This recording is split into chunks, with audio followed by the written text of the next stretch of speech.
कक्षा 12 में फिजिक्स में सेकंड चैप्टर में आज हम आपको बताएंगे विभव प्रवणता और वैद्युत क्षेत्र की तीव्रता में संबंध और एक समान वाही वैद्युत क्षेत्र में वैद्युत द्विध्रुव को घुमाने में किया गया कार्य कितना होता है। ठीक है, तो विभव प्रवणता को पोटेंशियल ग्रेडियंट भी बोलते हैं। विभव प्रवणता क्या होती है कि वैद्युत क्षेत्र की दिशा में दूरी परिवर्तन के साथ विभव परिवर्तन की दर को विभव प्रवणता कहते हैं। अर्थात विभव प्रवणता बराबर विभव में परिवर्तन बटे दूरी में परिवर्तन। इसका मात्रक, विभव का मात्रक वोल्ट होता है और दूरी का मात्रक मीटर, तो इसका मात्रक हो गया वोल्ट प्रति मीटर। ठीक है, विभव पर दिया delta we upon delta x minus का। ठीक है ना, इसकी विमा ज्ञात करेंगे। वोल्ट विभवांतर की विमा लिख दी एम एल स्क्वायर टी की पावर -3 ए की पावर -1 अपॉन मीटर की एल से एक एल कैंसिल, तो एक एल बची, तो एम एल टी की पावर -3 इंटू ए की पावर -1। अंडरस्टैंड। अब विभव प्रवणता तथा वैद्युत क्षेत्र की तीव्रता में संबंध। इसमें क्या है कि मान लिया कि ये बिंदु O है। ठीक है, और बिंदु O पर प्लस क्यू बिंदु आवेश के कारण एक्स अक्ष के अनुदिश वैद्युत क्षेत्र E, एक्स अक्ष के अनुदिश वैद्युत क्षेत्र E की दिशा में बिंदु O से x तथा x प्लस डेल्टा x दूरियों पर दो बिंदु क्रमशः A तथा B हैं, जिन पर वैद्युत विभव क्रमशः V और इस पर है V माइनस डेल्टा V। ठीक, तब किसी वैद्युत क्षेत्र में क्षेत्र की दिशा के अनुदिश वैद्युत विभव, ठीक है ना, वैद्युत विभव का मान घटता जाता है। ठीक है ना, वैद्युत क्षेत्र की दिशा में अगर हम आगे बढ़ेंगे तो वैद्युत विभव का मान घटता जाता है। ठीक है, अब मान लिया कि माना कि प्लस क्यू जीरो प्लस यानी कि माना कि एक परीक्षण आवेश प्लस क्यू जीरो वैद्युत क्षेत्र ई में बिंदु बी से ए तक ले जाया जाता है, तो परीक्षण आवेश प्लस क्यू जीरो पर लगने वाला बल F बराबर इस क्यू जीरो पर ये लगने वाला बल F बराबर क्यू जीरो ई, जो वैद्युत बल होता है वो क्यू जीरो ई के बराबर है, जो पीछे पढ़ा चुके हैं। ठीक है, इक्वेशन नंबर फर्स्ट।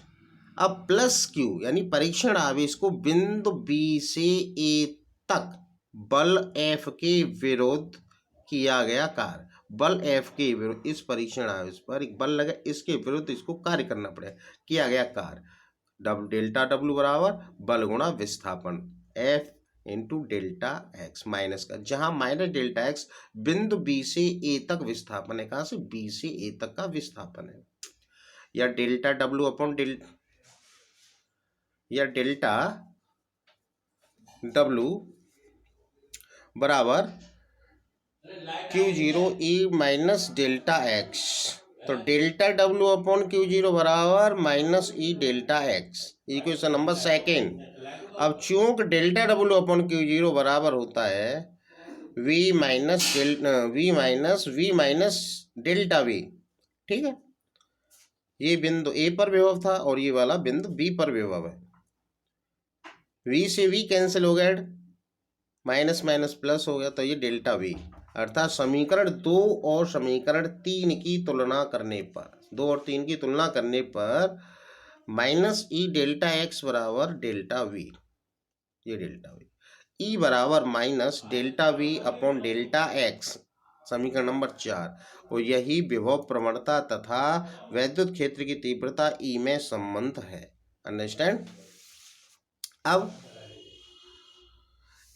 इस प्रकार वैद्युत क्षेत्र में किसी बिंदु पर किसी दी हुई दिशा में वैद्युत क्षेत्र की तीव्रता उस दिशा में ऋणात्मक विभव प्रवणता के बराबर होती है, ऋणात्मक जो माइनस के delta V upon delta x इसके बराबर होती है। अंडरस्टैंड।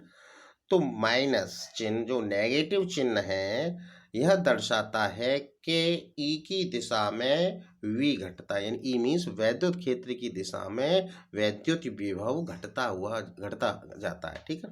अब समीकरण नंबर 4 से ई के मात्रक को हम वोल्ट प्रति मीटर भी लिख सकते हैं।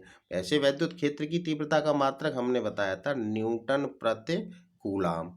एक दूसरा यहाँ पर निकल के आ गया वोल्ट प्रति मीटर। तो ये बहुत आता है एग्जाम में ऑब्जेक्टिव में कि वैद्युत क्षेत्र की तीव्रता का मात्रक, तो वोल्ट प्रति मीटर भी ऑप्शन उसमें होता है। ठीक है।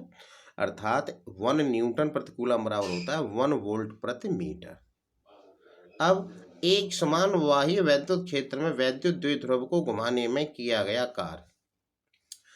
माना कि एक वैद्युत द्विध्रुव एक समान वैद्युत क्षेत्र ई में अपनी साम्य स्थिति से थीटा कोण घुमाया जाता है, तब वैद्युत क्षेत्र द्वारा इस वैद्युत द्विध्रुव पर लगने वाला प्रत्यानयन बल युग्म का आघूर्ण जो हम पढ़ा चुके हैं, तो टाउ बराबर पी ई साइन थीटा।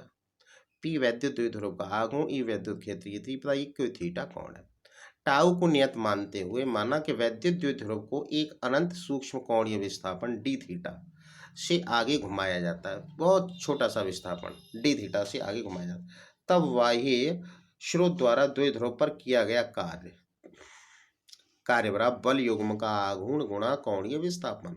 बल युग्म का आघूर्ण मीन्स टाउ बराबर पी ई साइन थीटा, कोणीय विस्थापन डी थीटा था, डी थीटा। ठीक है। सूक्ष्म कोणीय विस्थापन डी थीटा। अगर हम अतः वैद्युत द्विध्रुव को क्षेत्र की दिशा यानी थीटा जीरो से थीटा कोण घुमाने में किया गया कार्य, तो ये डी हट जाएगा, तो डब्ल्यू बराबर इंटीग्रेशन थीटा जीरो से थीटा तक घुमाने में कार्य P E sine theta D theta. P E बाहर निकाल लिया, इंटीग्रेशन डी थीटा से theta sine theta D theta. P sine theta का समाकलन होता है माइनस की कॉस थीटा, लिमिट है थीटा जीरो से थीटा, अर्थात माइनस बाहर निकाल minus P E cos theta, limit theta zero से थीटा माइनस पी ई, ये अपर लिमिट यानी उच्च सीमा लगा दी, फिर माइनस करके निम्न सीमा लगाते हैं, तो थीटा है थीटा जीरो। अब डब्ल्यू बराबर पी ई माइनस का गुणा कर दिया, तो ये प्लस का हो गया और ये माइनस की होगी राशि। द्विध्रुव को साम्य स्थिति अर्थात थीटा जीरो बराबर जीरो से थीटा कोण घुमाने में किया गया कार्य, अर्थात डब्ल्यू बराबर P E 1 minus cos theta, अर्थात थीटा जीरो की जगह पर हम 0 अंश रख देंगे और कॉस जीरो का मान होता है 1, इसलिए 1 माइनस कॉस थीटा।